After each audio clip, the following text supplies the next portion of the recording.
Ating pag-usapan ang mainit na sagupaan sa pagitan ng 8th Division Champion Manny Pacquiao kontra sa Japanese kickboxer Rukiya Anpo, na kung saan ay pinangako ng ating 8th Division Champion Manny Pacquiao sa mga Japanese boxing fans na patutulugin ito mamaya sa ibabaw ng ring ang nasabing hapon.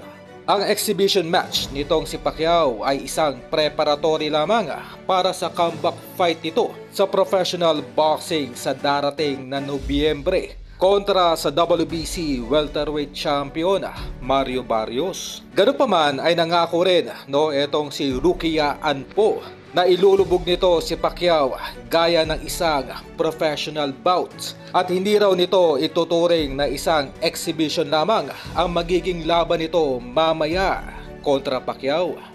Para po sa kaalaman ng lahat ay hindi na bago kay Pacquiao na lumaban sa mga malalaking fighter. Gaya na lamang ng ginawa nito noon kay Margarito na kung saan ay walang kahirap-hirap nitong winasak at pinulbos lamang ang pagbumuka ng malahiganteng si Margarito.